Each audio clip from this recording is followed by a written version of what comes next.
गोंडल के अंदर से तो मैम ऐसे लग रहा है कि हमारे इस प्रकरण के बाद में दो प्रकरण बड़े हो गए। अभी एक पाटीदारों के बच्चे के साथ में जघन्य रूप से, निर्मम रूप से मारपीट की गई। उसमें भी जडेजा गैंग के ही साथी बताए गए हैं कि उन्हीं के लोग थे। इसी के साथ में एक राजकोट में एक महिला है, उसके ऊपर ब्लैक जेड ब्लैक शीशों की गाड़ी से टक्कर मार दी। पूरे मैं 2 दिन में गुजरात में लग रहा है, इस पूरे इलाके गोंडल में एमडी, इसमें एक गांजा, इस टाइप के जो ड्रग्स के माफिया है, ब्लैक फिल्म की गाड़ियां, मतलब पूरा पूरा गोंडल तो लग ही नहीं रहा कि गुजरात का हिस्सा है। लेकिन उस गोंडल को इन्होंने बदनाम कर रहे हैं ऐसे लोग। और मैं तो गोंडल की जनता से अपील करूंगा, ऐसे लोगों को राजनीति से बाहर निकालिए आप लोग, और आप लोग जागिए, अन्याय के खिलाफ बोलना सीखिए। जो आज आप नहीं बोलोगे तो इनके हौसले बढ़ते जाएंगे। ये तो साफ साफ लग रहा है कि गुजरात में लोकतंत्र का गला घोट दिया गया है। गुजरात में जो मतलब कि लोकतंत्र लोकतांत्रिक जो देश या राज्य के अंदर जो चीजें होती है, आदमी की अभिव्यक्ति की आजादी यहाँ पे छीन ली गई है। तो फिर वो एसपी झूठ क्यों बोल रहा था? मुझे सबसे बड़ा सवाल तो एसपी की भूमिका के ऊपर है। उसके बाद में एसीपी साहिब ने कहा कि 42 चोटों का निशान है, प्रथम दृष्टया ये दुर्घटना नहीं लगती।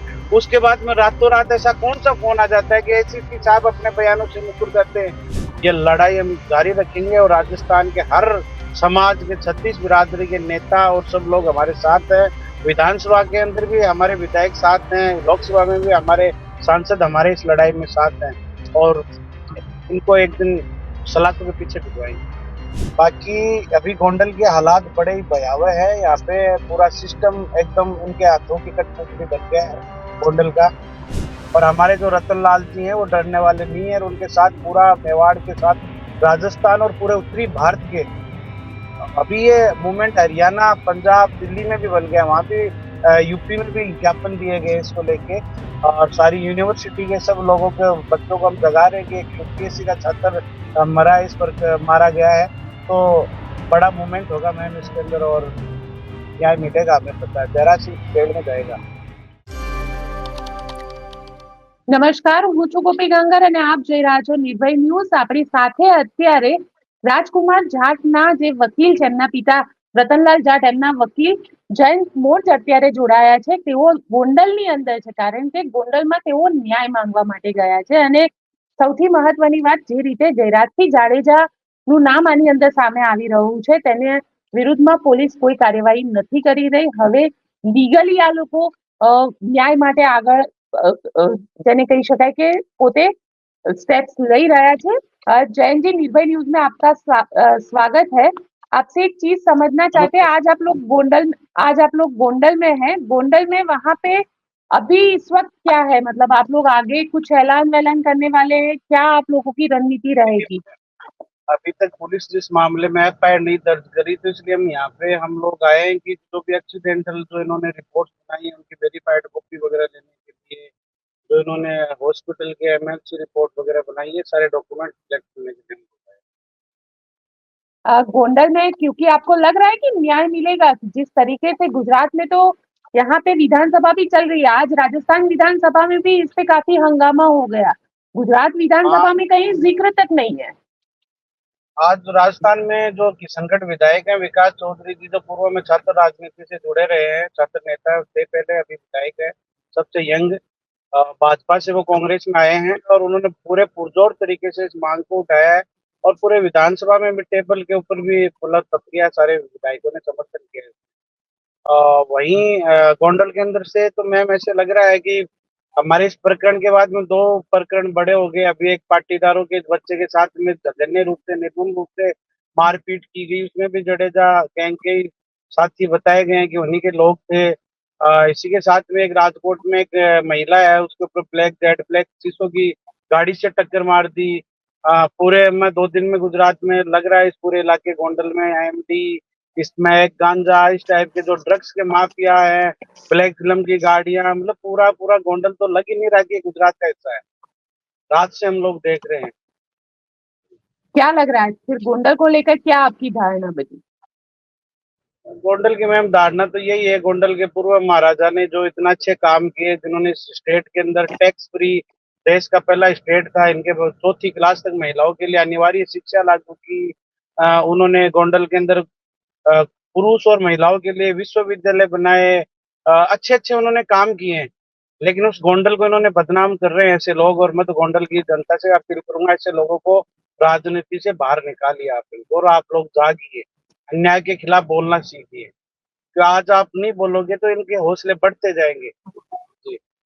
इनकी पत्नी जो है वो अभी स्थानीय विधायक है वहां की।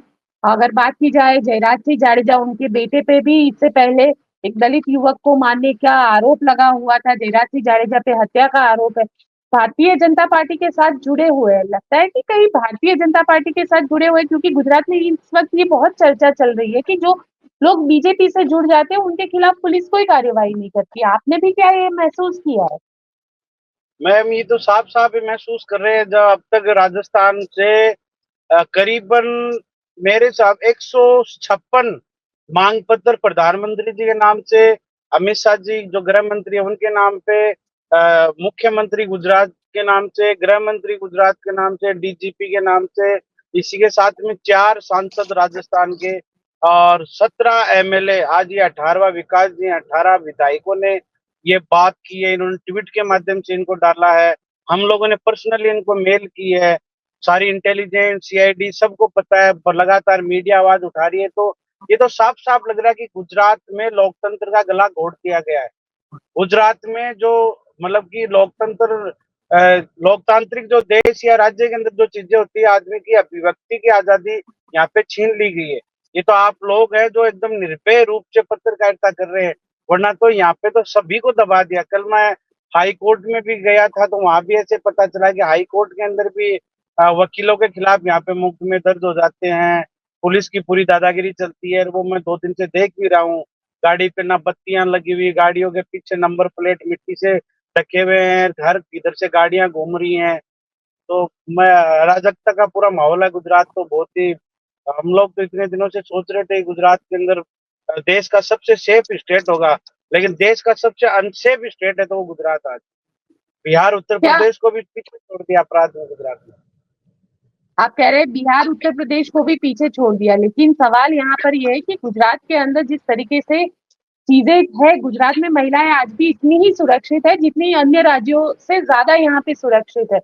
आपको क्या लग रहा है कि जिस तरीके से, ये सिर्फ गोंडल की बात मैं कर रही हूँ कि गोंडल में जिस तरीके से मामला हो रहा है, पुलिस वहां पे आपको न्याय दिलाने के लिए सक्षम है? वहां पे न्याय मिलेगा? जो स्थानीय पुलिस है उसकी? पुलिस से तो मैम आप ये बताओ ना, पुलिस तो वो आंख मिचौली का खेल खेल रही है। पीआई गोस्वामी सबसे पहले उनके पास में पीड़ित के पिता, जो मृतक के पिता जाते हैं, वो कहते हैं कि मेरा बेटा 3 तारीख को गुम हुआ है, आप मेरी रिपोर्ट दर्ज करें। उनके साथ जयराज सिंह जडेजा, उनके बेटे गणेश जडेजा ने मारपीट की है, वो उसका पर्चा फाड़ देते हैं जो फरियाद पत्र होता है। 4 तारीख को भी उसको गालियां देके थाने से बाहर निकाल देते हैं। 5 तारीख को जब एसपी के पास में जाते हैं, एसपी साहब से गुहार करता है, साथ में हर जगह मेल करते हैं हम लोग, और हमारे पास सर्टिफाइड कॉपी है, तब भी एसपी कहता है कि हम नई फरियाद बना देते हैं गुमशुदगी की। फिर 6 तारीख को एसपी का कॉल आता है, वो कॉल रिकॉर्डिंग सभी चैनलों पे चला है। उसमें वो समझा रहा है कि आपका बेटा गलत संगत में पड़ गया है, आपका बेटा हमें मिल गया है, हमें ट्रेस कर लिया है, और हम आपको बेटा दे देंगे। इसके बाद में 9 तारीख को जब हम हाई कोर्ट के लिए रवाना होते हैं, वहां अहमदाबाद पहुंच जाते हैं, जब पीछे से डेड बॉडी घर वालों को डरा धमका के उनको सुपुर्द की जाती है। अब पूरे खेल के अंदर आप देखें ना कि डेड बॉडी तो 4 तारीख को यहाँ पे हॉस्पिटल में आ जाती है, सिविल हॉस्पिटल के अंदर। तो फिर वो एसपी झूठ क्यों बोल रहा था? मुझे सबसे बड़ा सवाल तो एसपी की भूमिका के ऊपर है। उसके बाद में एसीपी साहिब ने कहा कि 42 चोटों का निशान है, प्रथम दृष्टया ये दुर्घटना नहीं लगती। उसके बाद में रातों रात ऐसा कौन सा फोन आ जाता है कि एसीपी साहब अपने बयानों से मुकर जाते हैं? और मैं तो इनसे ऊपर के अधिकारियों को भी कहना चाह रहा हूँ कि आप इतनी ईमानदारी से इस पोस्ट पे बैठे हो, जो आपने इतनी मेहनत के साथ में आप ये पोस्ट ज्वाइन किया, आप ये क्यों इन नेताओं के पिछलगू बने हुए हो? खाकी और खादी का यहाँ पे बहुत ही गंदा खेल चल रहा है। और एसओजी ने भी उस ड्राइवर को पकड़ लिया और उसमें कह दिया कि वो बस से एक्सीडेंट हुआ है।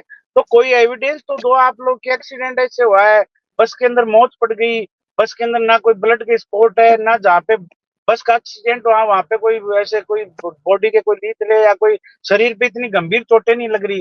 हाथ पांव तोड़े हुए पूरे पूरे साफ साफ प्रतीत हो रहे हैं, आंखें फोड़ी उसको साफ प्रतीत हो रहे हैं, उसके प्राइवेट अंगों को एकदम बुरी तरीके से उनको तोड़ा गया है पूरे शरीर को, तो साफ साफ दिख रहा है। बस के एक्सीडेंट में कभी ऐसा होता ही नहीं है। तो ये तो साफ साफ पुलिस की भूमिका तो संदिग्ध है। और मत आपके माध्यम से जो भी होनहार और ईमानदार कोई अधिकारी है, गुजरात में बचा, तो उनसे अपील करूंगा कि एससीपी, एसपी और इस पीआई को और एसओजी का जो हेड है, इन सारों को सस्पेंड करना चाहिए, ताकि गुजरात से एक बड़ा मैसेज आए। जी। लेकिन क्या आपको लग रहा है कि जयराज से, क्योंकि सीबीआई इन्वेस्टिगेशन की आप लोग मांग कर रहे हैं, सीबीआई इन्वेस्टिगेशन मिलेगा? क्योंकि जयराज सिंह जाडेजा वो तो देगी तो सरकार ही देगी। मैम, सरकार से ऊपर माननीय उच्च न्यायालय होता है, माननीय उच्च न्यायालय में हम जाएंगे, सारी चीजें करेंगे, वहां न्याय नहीं मिलेगा तो सुप्रीम कोर्ट में जाएंगे, सुप्रीम कोर्ट में न्याय नहीं मिलेगा तो राष्ट्रपति जी से हम गुहार करेंगे। ये लड़ाई हम जारी रखेंगे और राजस्थान के हर समाज के 36 बिरादरी के नेता और सब लोग हमारे साथ हैं। विधानसभा के अंदर भी हमारे विधायक साथ हैं, लोकसभा में भी हमारे सांसद हमारे इस लड़ाई में साथ हैं, और इनको एक दिन सलाखों के पीछे भिजवाएंगे। लेकिन क्या आपको लग रहा है कि गोंडल में जिस तरीके का माहौल है वैसे में इन्वेस्टिगेशन भी हो पाएगा? क्योंकि जो सीसीटीवी मीडिया को दिया गया है वो सीसीटीवी में शुरुआत की 2-3 मिनट ही दी गई है। हालांकि पूरा जो वाकया अगर दिया जाता है, जिस तरीके से रतनलाल जाट कह रहे हैं कि उनके बेटे को मारा गया, उनकी नजरों के सामने मारा गया, तो अगर ये सीसीटीवी है तो वो सीसीटीवी भी होगा। नहीं मैम, सीसीटीवी तो हमें पता चला कि जो अपर अधिकारी है उनके पास में है इनका सीसीटीवी, लेकिन वो जारी करने में उनको डर लग रहा है कि वो सोच रहे हैं मैं नौकरी मेरी ना चली जाए, पॉलिटिकल जो कनेक्शन इनके बहुत बड़े हैं। बाकी अभी गोंडल के हालात बड़े ही भयावह है, यहाँ पे पूरा सिस्टम एकदम उनके हाथों की कठपुतली बन गया है गोंडल का। और इस पूरे प्रकरण के अंदर मैम, सीसीटीवी फुटेज की बात नहीं करें, हर जगह ये लोग कहीं ना कहीं अपने एविडेंस छोड़ दिए। ये पूरे इसमें पूरे मिली भगत साफ साफ दिखाई दे रही है, और मुझे भरोसा है गुजरात उच्च न्यायालय पे कि वहां से हमें न्याय मिलेगा। आप कह रहे हैं कि न्याय मिलेगा, जयराज सिंह के सामने लड़ना पड़ेगा। जयराज सिंह पे तो ऑलरेडी पहले ही एक हत्या का आरोप है, इस वक्त तो जमानत पे रिहा है। उनके बेटे पे भी आरोप लगा था, 1 साल भी नहीं हुआ है उनके बेटे पे आरोप लगा था। लग रहा है कि चीजें होगी, या यहाँ पे न्याय की उम्मीद को छोड़ देते हैं?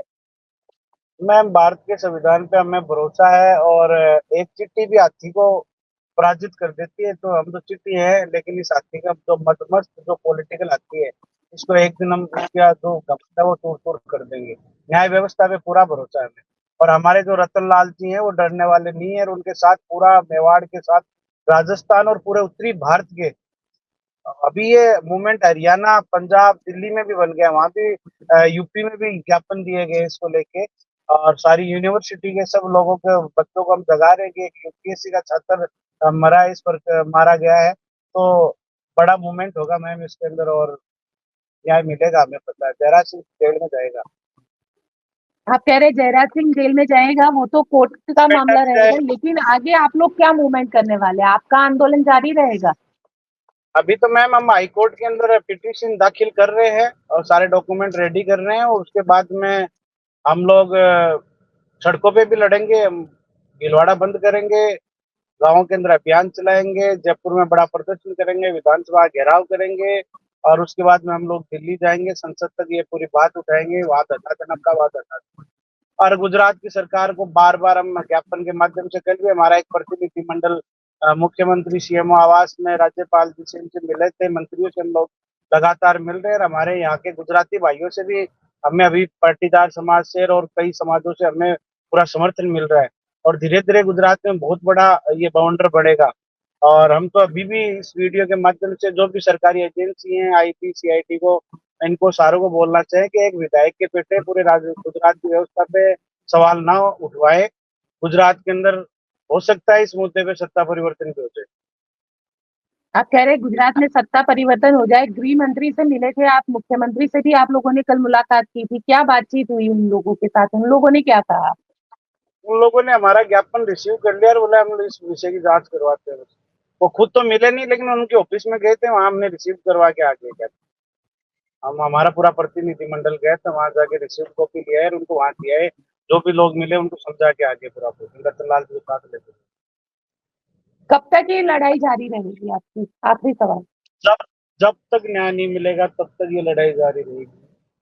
जब तक ये जो गणेश जडेजा और जयराज जडेजा जेल की सलाखों के पीछे नहीं जाएंगे तब तक लड़ाई जारी रहेगी। जब तक राजकोट और गोंडल की जनता नहीं जागेगी तब तक ये लड़ाई जारी रहेगी। इन्होंने एक युद्ध का ऐलान कर दिया। हमने तो इसके खिलाफ, ये इस युद्ध में साम दाम दंड भेद जो होगा वो सारा होगा इसमें। जी, बिल्कुल जयंत जी, आप हमारे साथ जुड़े इसके लिए आपका बहुत बहुत शुक्रिया। थैंक यू मैम, सल्यूट आप।